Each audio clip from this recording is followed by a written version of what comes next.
আজকে সন্ধ্যায় আমার ছেলের হাতের বানানো লুচি খেলাম আর দুপুরে কি কি রান্না করলাম সব মিলে থাকছে আজকের ভিডিও। সো হ্যালো এভরিওয়ান, আসসালামু আলাইকুম, welcome back to my other blog. আশা করি সবাই ভালো আছেন, আলহামদুলিল্লাহ আমিও ভালো আছি। তো আজকের ভিডিওটা শুরু করছি গতকালকে রাত্রে থেকে। তো গতকালকে রাত্রে ভাবলাম যে একটু মুরগি রান্না করি, তো এখানে নিয়েছিলাম সোনালী মুরগি সাথে আলু। তো আলু দিয়ে এই মুরগিটা রান্না করব, যেহেতু আমার ছেলে খাবে, ছোট ছেলে একদমই মাংস খেতে পারে না, ও শুধু আলু খাবে আর হচ্ছে একটু কলিজা খেতে পারে মুরগি, তো ওটাই খাবে। তো এদিকে আমি মশলাটা ভালো করে কষিয়ে নিয়েছি। এখানে এলাচ, দারচিনি, জিরাটা আমি শিলপাটা বেটে দিয়েছি। তারপর ধুয়ে রাখা চিকেনগুলো দিয়ে ভালো করে একটু নেড়েচেড়ে কষিয়ে নিচ্ছি। ভালো করে কষানো হয়ে গেলে পরিমাণ মতো পানি দিয়ে রান্না করে নেব। তো রাত্রেবেলা রান্না করার কারণ হচ্ছে কালকে যেহেতু আমার শাশুড়ি আসছিল আমাদের বাসায়, তো দুপুরবেলা সরিষা ইলিশ করেছিলাম আর চাপলি মাছ দিয়ে পেঁপে দিয়ে রান্না করেছি, ডাল রান্না করেছি আর ভর্তা করেছিলাম। যেহেতু দুপুরবেলা করেছি তো অল্প কিছু ছিল, রাত্রে সবার হবে না। আর চাপলি মাছটা যেহেতু আমার শাশুড়ি খেতে পারে না, সেটা ছিল অনেকটা পরিমাণ, ওগুলো তো আমার শাশুড়ি খাবে না। তাই ভাবলাম যে একটু মুরগি রান্না করি। তো মুরগিটা বিকেল বেলায় রান্না করতাম, যেহেতু কারেন্ট ছিল না, প্রচুর বৃষ্টির কারণে একদমই কারেন্ট নাই, তাই রান্নাটা বিকেলে করতে পারিনি। তো এখন প্রায় রাত্রে 10:30টার মতো বাজে, এখন রান্নাটা করে নিছি। যেহেতু সবাই আমরা একটু রাত্রে লেট করি, রাত্রে খাবারটা খাই, তো লেট করে রান্না করার কোনো অসুবিধা হয়নি। তো রাত্রে আমরা এগুলো দিয়ে খাওয়া দাওয়া সেরে নিলাম। তো সকালবেলা উঠে একটু চা বানিয়েছিলাম, সাথে বিস্কিট, যেহেতু রাত্রে ভাতও রান্না করেছিলাম, সকালবেলা ভাত ছিল, তাই চা বিস্কুট খেয়ে সকালে ভাতটাই খেয়ে নিলাম সবাই মিলে। তো দুপুরের জন্য আবার রান্না বসিয়ে দিলাম। তো ডাল রান্না বসিয়ে দিয়েছি আর রাইস কুকারে ভাত।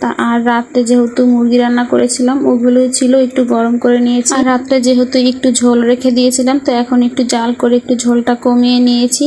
আর যেহেতু মুরগিটা অনেক বড় ছিল, তাই অনেকটা পরিমাণে ছিল, দুপুরবেলা আমাদের একদম ঠিকঠাক মতো হয়ে গেছে, কারণ সাথে তো ডাল রান্না করেছিলাম। তো ডালটা যে পাশের চুলে আমি সেদ্ধ বসিয়ে দিয়েছিলাম, ডালটাকে এখন বাগার দিয়ে দিয়েছি। এখানে একটু রসুন আর পেঁয়াজ দিয়ে ডালটা বাগার দিয়ে দিয়েছি। ফ্রিজে আমার ধনিয়া পাতা ছিল, একদমই মনে ছিল না যে ডালের সাথে একটু দিয়ে দেব। তো আমার ছেলেদের জন্য প্রত্যেকদিন আমার ডাল রান্না করতেই হবে। আমার কাছে একদমই ডাল খেতে ভালো লাগে না, ডাল একদমই আমি পছন্দ করি না। তো কালকের দিনের যে চাপলি মাছ ছিল, ওই চাপলি মাছ এইটুকু শুধু ছিল দুপুর পর্যন্ত, ওটুকু আমি খেয়ে নিয়েছিলাম, কারণ ওটুকু আর কেউ খাবে না, যেহেতু ভেঙে একদম কাটা কাটা হয়ে গেছে। এদিকে সন্ধ্যার দিকে আমার ছেলে আবার লুচি বানিয়েছে, একদম নিজের হাতে আটা গোলাইছে এবং নিজের হাতে বানাইছে, কি সুন্দর গোল গোল করে, তাই না? কিন্তু কিছুক্ষণ পর একদম সবগুলো একটার সাথে একটা লেগে গেছে। যখন একটা করে তুলে ভাজতে দিয়েছিল তখন এরকম একটু তেরা বাঁকা হয়েছিল, কিন্তু এটা খুব সুন্দর গোলই ছিল। সবগুলো লুচি সুন্দর ফুলকো ফুলকো হয়েছিল আর খেতে অনেক মজা হয়েছিল, লবণ টবণ সব খুব পারফেক্ট ভাবে হয়েছে। এদিকে আমি একটু সেমাই ভেজে রান্না করছিলাম। এই লাল সেমাইটা আমার কাছে ভীষণ ভালো লাগে, যদি একটু ঘি দিয়ে ভেজে রান্না করা যায়। তো আমি একটু হালকা করে ভেজে নিয়েছি, ভেজে রান্না করলে আমার কাছে অনেক ভালো লাগে। তো সন্ধ্যায় ছিল এই আজকের নাস্তা, আমার ছেলের হাতের লুচি আর আমি সেমাই রান্না করেছিলাম। তো আজকের ভিডিওটা আপনাদের কাছে কেমন লাগলো অবশ্যই জানাবেন। আজকের মতো ভিডিওটা এই পর্যন্তই, সবাই ভালো থাকবেন, আল্লাহ হাফেজ।